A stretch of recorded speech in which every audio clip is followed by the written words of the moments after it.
Ah, okay, good day guys. Today, tuturuan ko kayo ng basic testing ng high tension wire.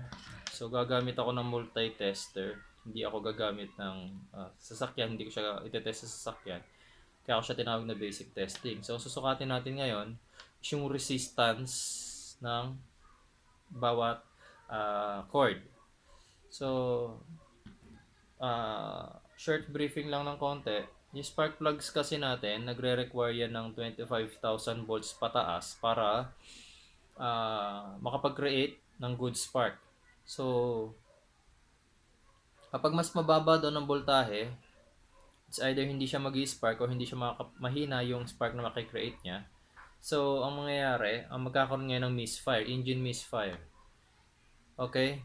So, ang isa sa possible reason kung bakit nagkakaroon ng weak spark o no spark at all is dahil sa high tension wire. So, ang standard sa high tension wire dapat is ang resistance niya is less than 25,000 ohms. So, kapag mas mataas pa sa 25,000 ohms ang nasukat natin na resistance, so mas mahina na yung current na dadaloy ngayon sa high tension wire natin. So, hindi na sapat yung kuryenteng maibibigay niya sa spark plug. So, yun yung magiging reason para magkaroon kayo ng misfire. So, dalawa yung gamitin kong tester, isang analog at isang digital. So, kung ano man yung meron kayo, pwede nyo gamitin yon. So, ituturo ko naman sa inyo kung pareho kung paano gamitin ang inyong multi-tester para i-test yung high tension wire. Okay, so sa digital muna tayo.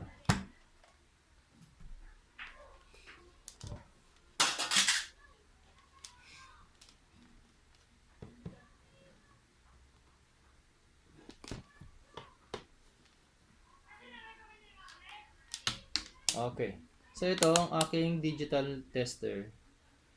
Meron siyang ohms. So, itatapat lang natin siya. So, since 1,000 of resistance ang sinusukat natin dito, so lalampas lang siya sa 200. So, I'll be using 2,000 sa selector. Okay, so ilalagay siya sa 2,000. So, any measurement na lalabas dyan, ang ibig sabihin nun is within the range niya ng 2,000. Kasi kapag lumampas pa siya sa 2,000, mag-error lang yung tester ko. Okay, so start na tayo. Sa high tension wire, yung pinakamahaba na high tension wire ninyo, sa Toyota 4K engine, yung pinakamahabang high tension wire, yan yung mula ignition coil papuntang distributor. Okay? So, i-connect lang natin yung test LEDs. So, wala namang polarity ang test LEDs natin. So, since resistance ang sinusukat natin, so walang polarity na sinusunod. Okay, i-clip lang both ends ng high tension wire. Then, magbibigay ng result ngayon yung ating tester. So, 1.8. Dali, masyado siya magalaw. Okay, 1.82, 85. 1. So, nasa 1,850 plus.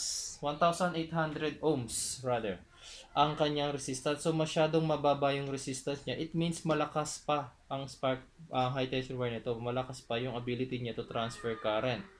Okay, so pasado ang high tension wire natin.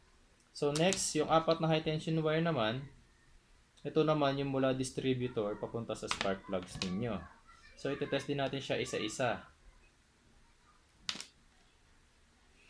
Okay, so yung boot, nauurong naman yan. Kung sakaling masyado nasa loob yung tip ng spark plug, high tension wire, pwede nyo naman iurong yung boot.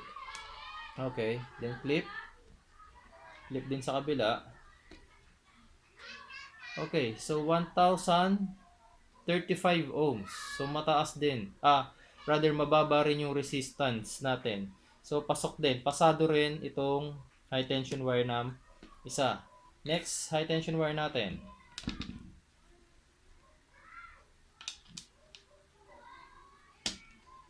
Okay, so 1,150 ohms. Okay, so pasok pa rin siya within the range, less than 25,000 ohms siya. So malakas pa yung ability to transfer current nitong high tension wire natin na to. Next.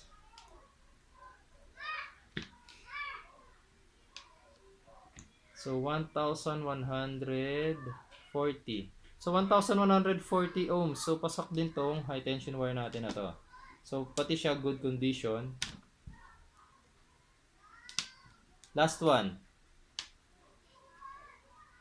So 1044. 1044 ohms. So okay, so lahat ng ating high tension wires is nagre-range lang from 1000 ohms to 1000. Yung highest natin kanina is this 1800 ohms. So lahat sila is less than 25,000 ohms. So lahat 'yan pasado, lahat 'yan maganda ang connectivity. Okay? So next, para naman doon sa mga may analog tester, ituturo ko naman sa inyo kung paano mag-test ng high tension wire gamit ang analog tester. Okay. Yun lang. Hindi nakakatayo yung aking tester.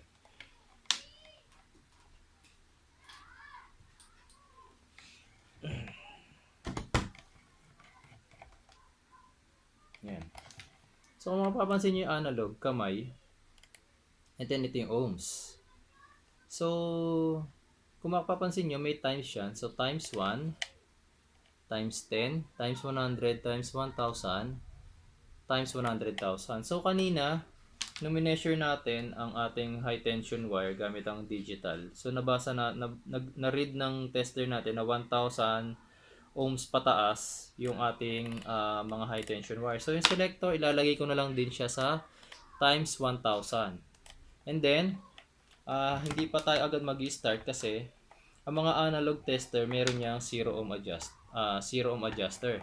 So, kailangan pagdikitin nyo yung magkabilang dulo ng 0 ohm adjuster. And then, make sure na nasa 0 yung arm, yung kamay ng tester.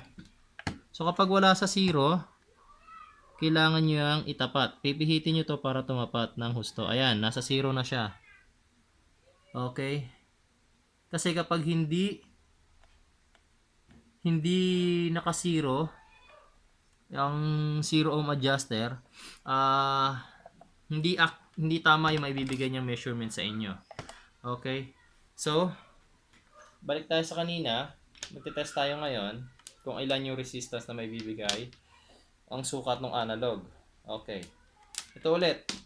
Kanina 1,800 ohms ang sukat nitong high tension wire na to. So sa analog, titingnan natin kung ilang ohms ang ibibigay na measurement.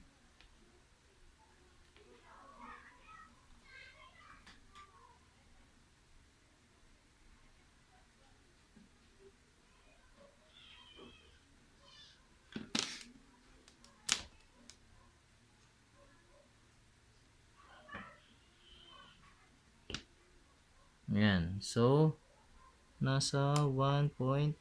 Dali. Mahirap na nakatalikod yung tester. Okay. Nasa 1.7. 1.7 times 1,000, that's 1,000, so that's 1,700. So since analog to, of course magkakaroon tayo ng konting difference dun sa sukat ng digital tsaka ng analog. So walang problema. Kasi ang sinusukat naman natin dito is kailangan nating malaman kung below 25,000 ohms yung resistance ng high tension wire. So since both naman sila na nasa 1,000 ohms up, less than 2,000 ohms. So, two testers shows na pasado ang high tension wire na to. Next.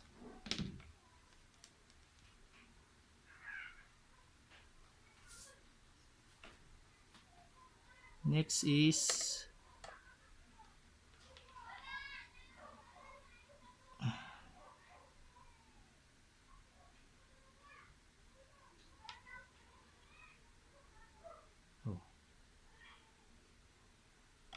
dali.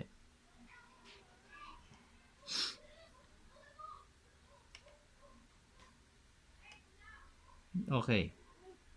This one nasa 1.1. 1.1. Okay, hindi masyadong kita sa video. Okay, that's 1.1. So that's 1,100 ohms. So pasok pa rin. Ayan.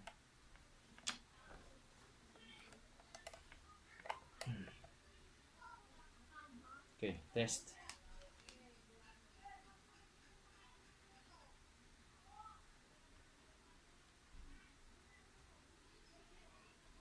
Okay, 1.1 or 1.2 rather. 1,200 ohms ang binasa niya. Okay, so pasado rin yung high tension wire na to sa analog tester natin. Next natin. Okay, so yan yung 1.1.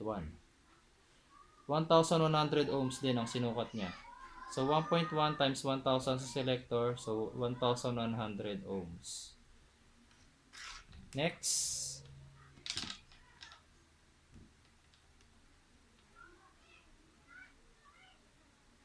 Okay, so 1.1 din. So that's also 1,100 ohms. So pasado ulit yung ating high tension wire. So last high tension wire.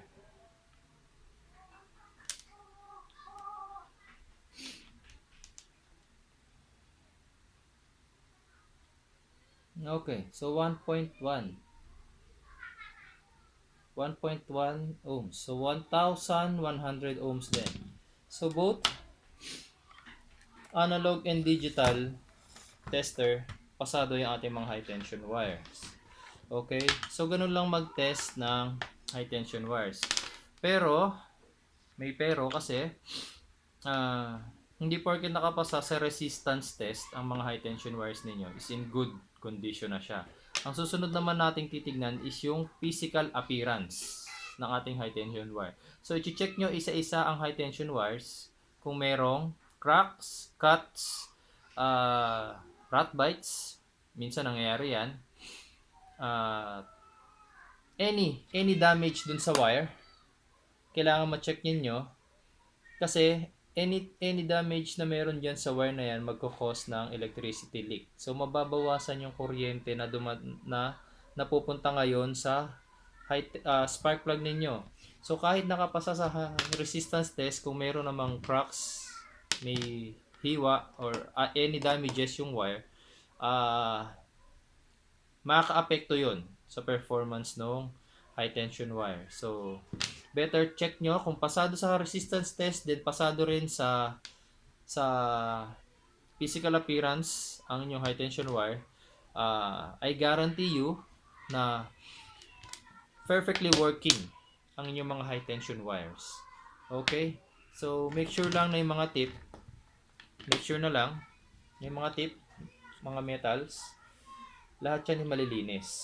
Minsan nagkakaroon yan ng corrosion. So, make sure lang na malinis yan. Okay?